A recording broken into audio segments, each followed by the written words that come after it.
हमारी आज की कहानी है सत्यजीत रे की कहानी अनाथ बाबू का भय। मूल रूप से कहानी बांग्ला में लिखी गई थी। अनंत बाबूर भय। हम सुनाने जा रहे हैं आपको इसका हिंदी अनुवाद। कहानी एक हॉरर स्टोरी है। अभी इससे ज्यादा क्या बताएं। आइए सुनते हैं अनाथ बाबू का भय मेरे यानी मनीषा के साथ। कथा कहानी काव्य पर आपका स्वागत है। अनाथ बाबू से मेरी जान पहचान ट्रेन के डिब्बे में हुई थी। मैं जलवायु परिवर्तन के लिए रघुनाथपुर जा रहा था। मैं कलकत्ते में एक अखबार के दफ्तर में काम करता हूँ। पिछले कुछ महीनों से काम का दबाव इतना बढ़ गया था कि मेरी सांस घुटने लगी थी। इसके अलावा मैं लिखने पढ़ने का शौकीन हूँ। 2-4 कहानियों का प्लॉट मेरे दिमाग में चक्कर काट रहा था, लेकिन काम इतना ज्यादा था कि फुर्सत निकाल ही नहीं पा रहा था। अतः किसी तरह की दुविधा में न पड़कर 10 दिनों की बकाया छुट्टी और एक आध जिस्ता कागज लेकर निकल पड़ा। इतनी इतनी जगहों को छोड़कर रघुनाथपुर के लिए क्यों रवाना हुआ, इसका एक कारण है। वहां बिना खर्चे के रहने का इंतजाम हो गया था। मेरे कॉलेज के सहपाठी वीरेन विश्वास का पैतृक मकान रघुनाथपुर में है। कॉफी हाउस में बैठकर जब इस बात की चर्चा कर रहा था कि छुट्टियों में कहाँ जाऊं, तो वीरेन ने खुशी के साथ अपना वह मकान ऑफर कर दिया। मैं भी जाता, मगर झंझटों में फंसा हूं, ये तुम जानते ही हो। पर हाँ, तुम्हें कोई असुविधा नहीं होगी। हम लोगों का 50 वर्षों का पुराना नौकर भारद्वाज उसी मकान में है। वही तुम्हारी देखरेख करेगा। तुम चले जाओ। गाड़ी में मुसाफिरों की भीड़ थी। मेरी बेंच पर बगल में ही अनाथ बंधु मित्र बैठे थे। कद नाटा, उम्र लगभग 50 वर्ष, मांग बीच से कड़ी हुई खिचड़ी बाल, दृष्टि तीक्ष्ण। होठों पर एक ऐसा भाव छाया रहता है जैसे मन के हर कोने में हमेशा मनोरंजक विचार चक्कर काट रहा हो। एकाएक उन पर दृष्टि पड़े तो लगता है जैसे कि 50 वर्ष पुराने नाटक के किसी पात्र के अभिनय के लिए सुसज्जित होकर आए हों। उस तरह का कोट, उस तरह की कमीज का कॉलर, चश्मा और खास तौर से उस तरह के बूट जूते आजकल कोई धारण नहीं करता है। अनाथ बाबू से जान पहचान होने के बाद पता चला कि वे रघुनाथपुर जा रहे हैं। कारण पूछने पर अनमने से हो गए। यह भी हो सकता है कि ट्रेन की आवाज के चलते मेरा सवाल उनके कानों में पहुंचा ही नहीं। वीरेन के पैतृक मकान को देखकर मन प्रसन्न हो गया। मकान बहुत सुंदर है। सामने जमीन का एक कड़ा है। उसमें फूल के पौधे और साग सब्जी लगे हैं। आसपास कोई दूसरा मकान नहीं है, अतः पड़ोसियों से उत्पात की भी रक्षा होती रहेगी। भारद्वाज के विरोधों के बावजूद मैंने अपने लिए छत के ऊपर का कमरा चुन लिया। वहां धूप, हवा और निर्जनता तीनों पर्याप्त मात्रा में मिलेंगी। कमरे के अंदर जाकर अपना साजो सामान सजाने के वक्त मैंने देखा दाढ़ी बनाने का अपना उस्तरा साथ नहीं ले आया हूं। सुनकर भारद्वाज ने कहा, इससे हर्ज ही क्या होने जा रहा है मुन्ना बाबू। कुंडू बाबू की दुकान पर 5 मिनट के अंदर जाया जा सकता है। वहां जाने से ब्लेड मिल जाएगा। तीसरे पहर 4 बजे चाय पीकर कुंडू बाबू की दुकान की ओर चल पड़ा। जाकर देखा वह अड्डेबाजी के लिए अच्छी खासी जगह है। दुकान के अंदर 2 बेंचों पर 6-7 प्रौढ़ बैठकर गपशप कर रहे हैं। उनमें से एक उत्तेजित होकर कह रहे हैं, अरे भैया, ये कोई सुनी सुनाई बात नहीं, अपनी आंखों से देखा है। 30 वर्ष बीत गए तो इसका यह मतलब नहीं कि मन से सब धुल पुछ गया। इस तरह की स्मृतियां इतनी आसानी से नहीं भूलती, और खासकर जब हलदर दत्त मेरा अतरंग मित्र रह चुका है। उसकी मौत के लिए आंशिक रूप से मैं खुद जिम्मेदार हूं, यह विश्वास अब तक बना हुआ है। एक पैकेट 7 खरीद कर मैं 2-4 और दूसरी चीजों की खोज पड़ताल करने लगा। भले आदमी का कहना जारी था, सोच कर देखिए, मेरा मित्र मुझसे 10 रुपए की बाजी लगाकर उस उत्तर पश्चिम के कमरे में रात बिताने गया, दूसरे दिन नहीं लौटा। अंत में जितेन, बख्शी, हरिचरण साहा, मैं और 3-4 दूसरे व्यक्ति जिनका नाम मुझे याद नहीं, हलदर की तलाश में हालदार भवन गए। जाकर देखा वह उस कमरे में मरकर अकड़ गया है। उसकी आंखों की दृष्टि शहतीरों पर टिकी है। और उस दृष्टि में भय की जो बानगी मैंने देखी, उससे सिवा भूत प्रेत के और किसके बारे में सोच सकता हूं। देह में घायल होने का कोई चिन्ह न था, शेर के नोचने खसोटने का कोई निशान न था, सांप के दर्शन का कोई चिन्ह न था, कुछ भी नहीं। 5 एक मिनट और रुकने के बाद बातचीत के संदर्भ में मोटे तौर से एक धारणा बंधी। घटना यूं है। रघुनाथपुर के दक्षिणी अंचल में हालदार भवन नामक एक 200 वर्ष पुराना खंडहर नुमा राजमहल है, जिस पर कभी स्थानीय जमींदार हलदारों का स्वामित्व था। यह वर्षों से परित्यक्त पड़ा था। इस हवेली में एक विशेष कमरा जो पश्चिम की ओर खुलता था, भूतिया माना जाता था।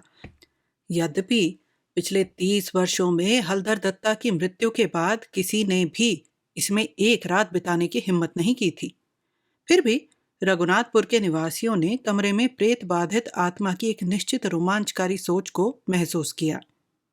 इस विश्वास के पीछे का कारण हलधर दत्ता की रहस्यमय मौत और हालदार परिवार के इतिहास में हत्या और आत्महत्या के कई उदाहरण थे। इस बातचीत से उत्साहित होकर मैं दुकान से बाहर आया और ट्रेन में जिस सज्जन से मैं मिला था, उसके होठों पर मुस्कान के साथ अनंत बंधु मित्र को खोजने निकला। तुमने सुना वे क्या कह रहे थे? हाँ, पर मैं इसमें मदद नहीं कर सकता। क्या आप इसमें विश्वास करते हैं? किसमें? भूत?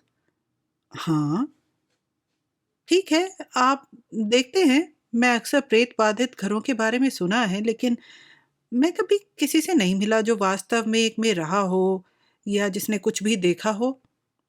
तो उस हिसाब से तो बिल्कुल नहीं। अनंत बाबू की मुस्कान गहरी हो गई। क्या आप इसे देखना चाहेंगे? क्या? वो घर? देखो, आपका क्या मतलब है? केवल बाहर से, यहां से बहुत दूर नहीं है, 1 मील ज्यादा से ज्यादा। अगर आप इस सड़क से सीधे नीचे जाते हैं, 2 मंदिरों को पार करते हैं और फिर दाएं मुड़ते हैं, तो वहां से केवल 1/4 मील की दूरी पर है। वह आदमी काफी दिलचस्प लग रहा था। इसके अलावा इतनी जल्दी घर लौटने की कोई जरूरत नहीं थी, तो मैं उसके साथ हो लिया। हालदार हवेली आसानी से दिखाई नहीं देती थी। इसका अधिकांश भाग जंगली पौधों और लताओं की मोटी वृद्धि से छिपा हुआ था। घर पहुंचने से 10 मिनट पहले केवल गेट का शीर्ष, जो बाकी सबसे ऊपर था, अच्छा दिखाई दे रहा था। गेट वाकई में बहुत बड़ा था। इसके ऊपर का नहाबत खाना जर्जर था। एक लंबी ड्राइव से सामने के बरामदे तक गए। कुछ मूर्तियों और एक फव्वारे के अवशेषों ने हमें बताया कि घर और द्वार के बीच की जगह में एक बगीचा हुआ करता था। घर अजीब तरह से बना हुआ था। इसमें कुछ भी नहीं था जो सौंदर्य मानकों के निम्नतम मानकों को भी पूरा कर सकता था। सब कुछ बड़ा आकारहीन ढेर लग रहा था। ढलते सूरज की आखिरी किरणें काई की दीवारों पर गिरी। अनंत बाबू 1 मिनट के लिए इसे देखते रहे। फिर उन्होंने कहा, जहां तक मैं जानता हूं, भूत प्रेत दिन के उजाले में नहीं निकलते। हम क्यों नहीं, चलो चलो उस कमरे को देखो, उसने पलक झपकते ही कहा। वो पश्चिम वाला कमरा? एक, हाँ, जिसमें हालदार दत्ता की मृत्यु हो गई थी। इस मामले में आदमी की दिलचस्पी कुछ ज्यादा ही बढ़ी हुई लग रही थी। अनाथ बाबू ने मेरा मन पढ़ लिया।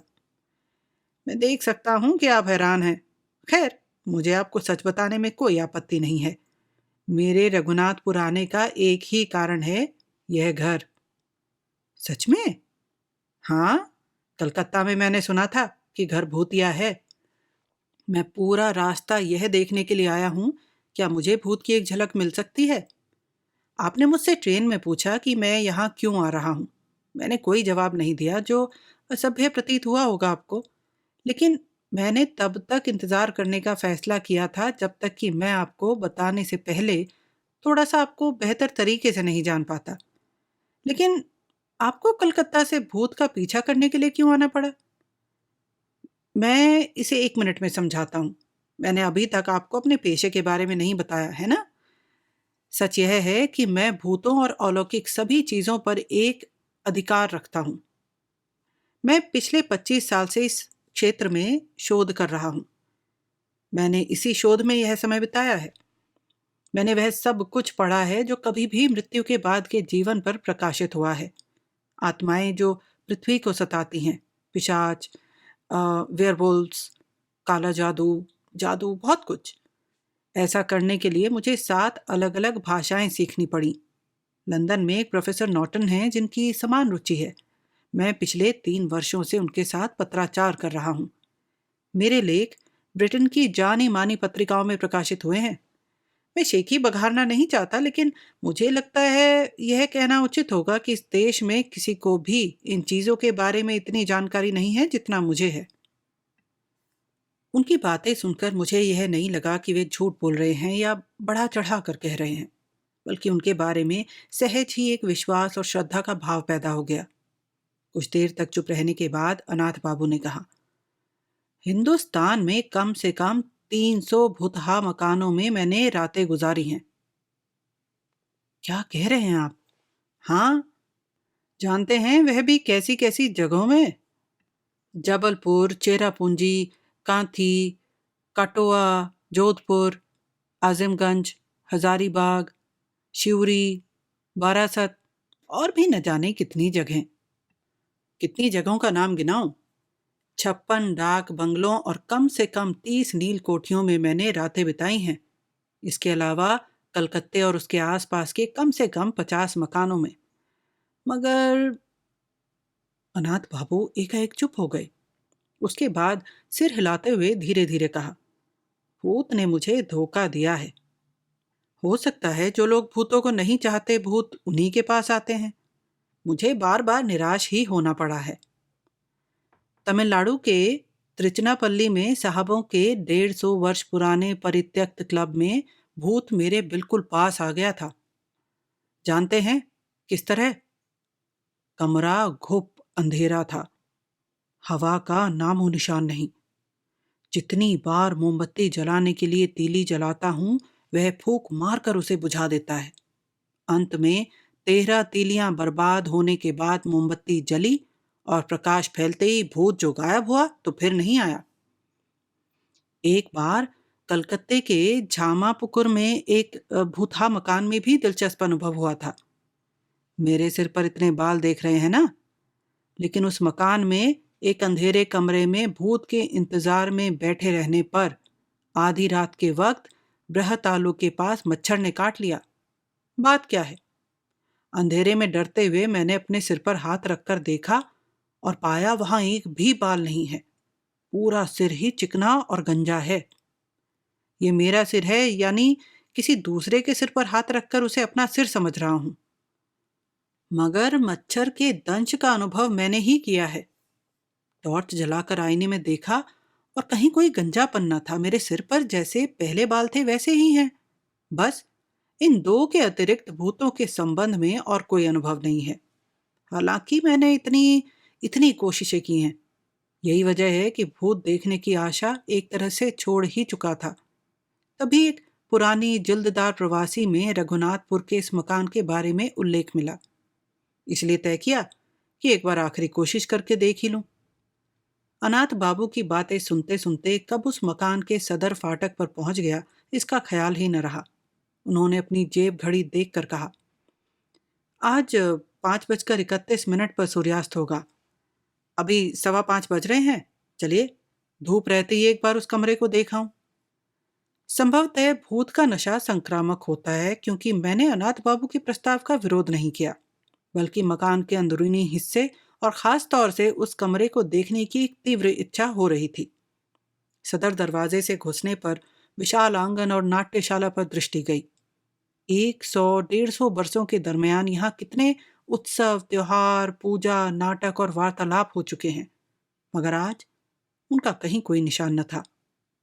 आंगन के 3 तरफ बरामदे हैं।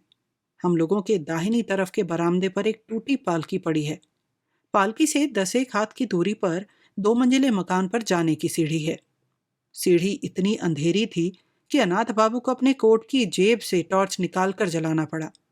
प्रायः अदृश्य मकड़ी के जालों के व्यूह का भेद कर हम किसी तरह 2 मंजिले पर पहुंचे। मन ही मन कहा, इस घर में भूत का रहना स्वाभाविक नहीं है। 2 मंजिले के बरामदे पर खड़े होकर हमने हिसाब लगाया कि अगर बाएं से सीधे जाया जाए तो सामने जो कमरा है वही उत्तर पश्चिम वाला कमरा है। अनाथ बाबू ने कहा, समय बर्बाद करने से कोई फायदा नहीं, चलिए हम लोग आगे बढ़ें। यहाँ यह बात बता दूं कि बरामदे में केवल एक ही चीज थी और वह थी एक घड़ी। ऐसी घड़ी को ग्रैंडफादर वॉच कहा जाता है, मगर उसकी हालत अत्यंत शोचनीय थी।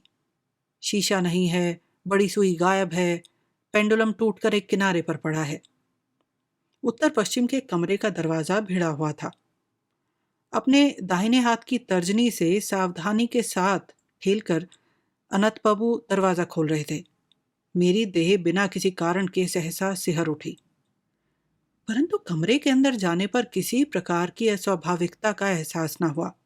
देखकर लगा किसी जमाने में यह बैठक रही होगी। कमरे के बीच एक विशाल मेज है जिसके सिर्फ चारों पाए ही साबुत हैं। ऊपर का तख्ता गायब है। मेज के पास खिड़की की तरफ एक आराम कुर्सी है।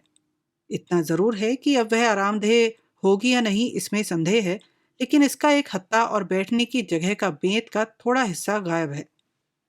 ऊपर की ओर सामने पर हाथ से खींचने वाला एक पंखे का टूटा हुआ हिस्सा दिख पड़ा, यानी उसमें रस्सी नहीं है।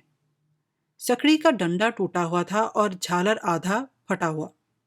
इसके अलावा कमरे में खाने बना बंदूक रखने का एक आला है, बिना नली का एक हुक्का और 2 मामूली हत्था विहीन कुर्सियां। अनाथ बाबू कुछ देर तक स्तब्ध खड़े रहे। लगा ध्यानपूर्वक किसी चीज के अनुभव के लिए कोशिशें कर रहे हैं। लगभग 1 मिनट के बाद बोले, एक तरह की गंध का एहसास हो रहा है। किस तरह की गंध का? मद्रासी धूप, मछली का तेल और मुर्दा जलाने की गंधों से मिली एक तरह की गंध। मैंने 2-4 बार जोरों से सांस ली। बहुत दिनों से बंद दरवाजे को खोलने से जिस तरह की सड़ी गंध निकलती है, सिवा उस गंध के और किसी तरह की गंध मालूम ना हुई। इसलिए मैंने कहा, वैसा महसूस नहीं हो रहा है। कुछ देर तक चुप रहने के बाद अनाथ बाबू ने अचानक अपनी बाईं हथेली पर दाहिने हाथ से एक मुक्का जमाते हुए कहा, ठीक है, मैं इस गंध को पहचानता हूं। इस घर में निश्चय ही भूत है। तब हाँ, हजरत दिखेंगे या नहीं यह बात कल रात के पहले समझ में नहीं आएगी। चलिए। अनाथ बाबू ने तय कर लिया कि दूसरे दिन रात के समय उन्हें इस कमरे में रहना है। लौटते वक्त बोले, आज इसलिए नहीं आ रहा कि कल अमावस्या है, जो भूतों के लिए सबसे सुविधाजनक तिथि हुआ करती है। इसके अलावा 2-4 चीजें अपने साथ रखना जरूरी है, वे घर पर छूट गई हैं। कल लेकर आऊंगा। आज सर्वेक्षण करने जा रहा हूं। अनाथ बाबू मुझे घर तक छोड़ने आए और जब जाने लगे तो आहिस्ता से बोले, मेरी इस योजना की बातें किसी से मत बताएं। इन लोगों की बातचीत आप आज सुन ही चुके हैं। इन लोगों में इतना भय और पूर्वाग्रह है कि कहीं अड़चन डालकर मेरी योजना को विफल ना बना दे। हाँ, एक बात और, चूंकि आपको साथ लेकर नहीं जाऊंगा इसलिए कुछ अन्यथा ना सोचें। इन मामलों में समझ रहे हैं ना, अकेले रहे बिना कोई उपाय निकालना मुश्किल है। दूसरे दिन कागज कलम लेकर बैठने के बावजूद लेखन का कार्य अधिक आगे नहीं बढ़ पाया। मन में हालदार भवन के उत्तर पश्चिम का कमरा घूमता रहा। इसके अलावा मन में यह विचार भी मंडराता रहा कि रात में अनाथ बाबू को किस तरह के अनुभवों के दौर से गुजरना पड़ेगा। इसके कारण मेरे मन में बेचैनी और अशांति थी। तीसरे पहर अनाथ बाबू को हालदार भवन के फाटक तक पहुंचाया। आज उनके बदन पर काला बंद गले का कोट है, कंधे पर पानी का फ्लास्क और हाथ में वही कल वाला 3 सेल का टॉर्च। फाटक से अंदर जाने के पहले कोट की दोनों जेबों में हाथ डालकर उन्होंने 2 बोतलें बाहर निकाली और मुझे दिखाकर बोले, ये देखिए, इसमें मैंने अपने फॉर्मूले से बनाया तेल रखा है। शरीर की खुली जगहों में से लगा लेने से मच्छर नहीं काटेंगे। और दूसरे में है कार्बोलिक एसिड। इसे घर के आसपास छिड़क देने से सांपों के उत्पात से निश्चिंत रहा जा सकता है। यह कहकर दोनों बोतलों को जेब के हवाले किया। टॉर्च को माथे से छुआकर मुझे सलामी ठोकी और बूटों को खटखटाते हुए अनाथ बाबू हालदार भवन की ओर चल दिए। रात में मुझे ठीक से नींद नहीं आई। सुबह होते ही भारद्वाज से कहा वह मेरे फ्लास्क में 2 आदमी के लायक चाय भर दे। चाय आ जाने के बाद मैं फ्लास्क लिए हालदार भवन की ओर रवाना हो गया। हालदार भवन के फाटक के पास पहुंचने के बाद मुझे कहीं कोई आहट नहीं सुनाई पड़ी। अनाथ बाबू का नाम लेकर पुकारूं या सीधे 2 मंजिले पर चला जाऊं, जब यही सोच रहा था तभी एकाएक कानों में आवाज आई, ए साहब, मैं इधर हूं। अब मेरी दृष्टि अनाथ बाबू पर गई, जो महल के पूर्वी जंगल में चहलकदमी करते हुए मेरी ओर आ रहे थे। उन्हें देखकर ऐसा महसूस ही नहीं हुआ कि रात में उन्हें किसी प्रकार का भयावह या अस्वाभाविक अनुभव हुआ है। मेरी ओर आकर हंसते हुए नीम की एक डंठल दिखाकर बोले, कुछ मत कहिए जनाब, नीम की इस डंठल की खोज में आधे घंटे तक जंगल की खाक छाननी पड़ी है। मैं दातुन के बाद ही मुंह धोने का अभ्यस्त हूं। हठात रात की बातों के बारे में पूछने में कैसा कैसा तो लगा। मैंने कहा, चाय ले आया हूं, यहां पीजिएगा या घर चलिएगा? चलिए ना, उस फव्वारे के पास जाकर पिए। गरम चाय के एक घूंट लेने के बाद अनाथ बाबू के मुंह से तृप्ति सूचक शब्द आह निकला, और फिर वे मेरी ओर मुड़कर मुस्कुराते हुए बोले, आपके मन में बड़ी ही उत्सुकता जग रही होगी। मैंने सक पकाते हुए कहा, हाँ, यानी एक ठीक है, सुनिए, शुरू में ही बता दूं, एक्सपेडिशन हाईली सक्सेसफुल, यानी मेरा यहाँ आना सार्थक हुआ। अनाथ बाबू ने एक मग चाय पीकर खत्म कर डाला और दूसरा मग ढालते हुए अपनी बातें शुरू की। आप जब मुझे पहुंचाकर चले गए तब 5 बज रहे थे। घर के अंदर जाने के पहले मैंने आसपास का सर्वेक्षण कर लिया। बहुत बार भूतों की बजाय जिंदा आदमी या जानवरों के उपद्रवों की ज्यादा आशंका रहती है। बहरहाल मैंने देखा कि आसपास संदेहजनक कोई वस्तु नहीं है। घर के अंदर जाकर मैंने उन तमाम कमरों को देख लिया जो खुले हुए थे। इतने दिन हो चुके हैं, अतः सरो सामान पड़ा हुआ हो इसकी संभावना नहीं थी। एक कमरे के मलबे, कुछ लोहा लक्कड़ और 4 चमगादड़ के अतिरिक्त और कोई चीज देखने में नहीं आई। मुझ पर नजर पड़ने पर भी चमगादड़ों के दल ने हटने का नाम नहीं लिया। मैंने भी उनके साथ छिड़कानी नहीं की। जब 6:30 बज गए, 2 मंजिले के असली कमरे के अंदर जाकर रात बिताने का इंतजाम करने लगा। अपने साथ मैं एक झाड़न ले आया था। उससे आराम कुर्सी को झाड़ पोंछ कर साफ किया। न जाने उस पर कब से गर्द की परतें जमी हुई थी। कमरे के अंदर एक घुटन फैली हुई थी, अतः मैंने खिड़की खोल ली। हजरत भूत अगर सशरीर आना चाहें, इसीलिए बरामदे के दरवाजे को भी खुला छोड़ दिया था। उसके बाद टॉर्च और फ्लास्क फर्श पर रखकर टूटी बेंत की उस आराम कुर्सी पर लेट गया। मैं बहुत ही बेचैनी महसूस कर रहा था, मगर इसके पहले भी इसकी अपेक्षा बदतर हालत में रात गुजारे रहने के कारण मैंने कुछ ख्याल नहीं किया। आश्विन के महीने में 5:30 बजे ही सूर्यास्त हो जाता है। देखते देखते अंधकार गहराने लगा और उसके साथ साथ वह गंध भी आहिस्ता आहिस्ता स्पष्टतर होती गई। यूं तो मैं शांत प्रकृति का आदमी हूँ, सहज ही कभी उत्तेजना में नहीं आता हूँ, मगर कल अंदर ही अंदर एक उत्तेजना महसूस कर रहा था। कह नहीं सकता कि उस वक्त क्या हो रहा था। तब मेरा अनुमान है 9 या 9:30 बजे होंगे। कमरे के अंदर एक जुगनू आया। 1 मिनट तक वह इधर उधर चक्कर काटता रहा और फिर खिड़की से बाहर चला गया। उसके बाद कब सियार और झिंगुरों की आवाज थम गई और कब मैं नींद में खो गया, याद नहीं है। एक आवाज सुनकर मेरी नींद खुल गई। डिंग डोंग आवाज कर रही घड़ी ने 12 बजाए। मीठी लेकिन तेज आवाज। वह घड़ी की जैसी ही आवाज थी और बरामदे की तरफ से आ रही थी। कुछ ही क्षणों में नींद बिल्कुल दूर हो गई और सजग होने पर मेरा ध्यान 2 और चीजों पर गया। पहला यह कि मैं आराम कुर्सी पर सचमुच आराम से ही लेटा हुआ हूं। बेंत का टूटा हुआ हिस्सा जुड़ गया है और किसी ने मेरी पीठ के पीछे एक तकिया रख दिया है।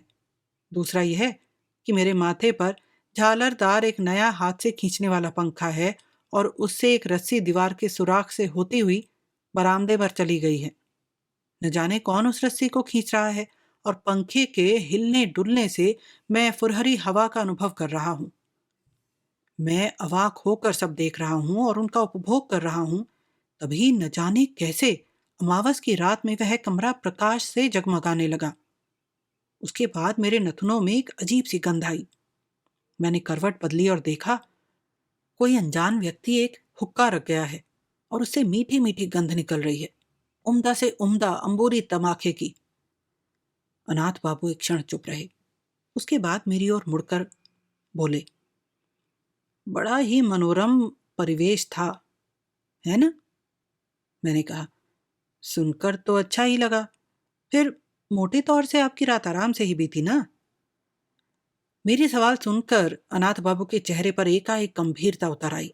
कुछ देर तक मैंने प्रतीक्षा की, फिर धीरज गंवाकर पूछ ही बैठा, फिर क्या आपके साथ कोई खौफनाक घटना नहीं घटी? आपने भूत नहीं देखा? अनाथ बाबू ने पुनः मेरी ओर आंखें फैला दी, लेकिन अब होठों पर पहले की मुस्कुराहट न थी। भर्राए स्वर से उन्होंने पूछा, परसों जब आप कमरे के अंदर गए थे तो शहतीरों को आपने गौर से देखा था? मैंने कहा, शायद खूब अच्छी तरह नहीं देखा था। क्यों? क्या बात है? वहाँ एक खास चीज है। आप उसे जब तक देख नहीं लेते हैं, बाकी घटना मैं आपको समझा नहीं पाऊंगा। चलिए। अंधेरी सीढ़ियां तय करते हुए अनाथ बाबू ने मुझसे इतना ही कहा, अब मैं भूतों के पीछे दौड़ नहीं लगाऊंगा सतेश बाबू, कभी नहीं। मेरा वह शौक अब पूरा हो चुका है। बरामदे से जाते हुए मैंने घड़ी की ओर देखा। वह पहले जैसी थी, वैसी ही टूटी हालत में अब भी थी। कमरे के दरवाजे के सामने पहुंचकर अनाथ बाबू ने कहा, जाइए। दरवाजा उड़का हुआ था। हाथ से उसे ठेलकर मैं कमरे के अंदर गया। उसके बाद 2 कदम आगे बढ़ते ही मेरी आंखें फर्श की ओर गईं और मेरी पूरी देह उसी क्षण विस्मय और आशंका से सिहर उठी। बूट पहने कौन फर्श पर पड़ा है? और बरामदे की तरफ से किसका ठहाका आ रहा है? वह ठहाका जो हालदार भवन के कोने कोने को प्रतिध्वनित कर रहा है, जो मेरे खून को पानी बनाकर मेरी तमाम चेतना और ज्ञान को जड़ बनाता जा रहा है। फिर क्या? इसके बाद मुझे कुछ याद नहीं है। जब मेरी चेतना लौटी, भारद्वाज को अपने पैताने खड़ा पाया। भवतोष मजूमदार पंखे से हवा झल रहे थे। मेरी आंखें खुलते देखकर भवतोष बाबू ने कहा, भाग्यवश सिंधु चरण ने आपको उस घर के अंदर जाते देखा था, वरना पता नहीं आपकी क्या हालत होती। आप किस बुद्धि के भरोसे वहां गए थे? मैंने कहा, अनाथ बाबू जिस रात। भवतेश बाबू ने मुझे टोकते हुए कहा, अब अनाथ बाबू? कल जो मैंने इतनी बातें कही, उन्हें किसी बात पर विश्वास नहीं आया? भाग्य कहिए कि उनके साथ आप रात गुजारने नहीं गए थे। उनकी हालत देख ली ना? हालदार के साथ जो हुआ था, उनके साथ भी वही बात हुई। मरकर लकड़ी हो गए। उनकी आंखों में भी वही दृष्टि थी, देखने का वही भाव, वही शहतीरों की तरफ देखना। मैंने मन ही मन कहा, नहीं, मरकर वे लकड़ी नहीं हो गए हैं। मैं जानता हूं वे मरकर क्या हो गए हैं। कल सुबह भी अगर जाऊं तो वे मिलेंगे। उनके शरीर पर होगा काला कोट, पैरों में बूट और हालदार भवन के पूर्वी जंगल से हाथों में नीम के दातुन थामे हंसते हुए बाहर निकलते दिखाई देंगे।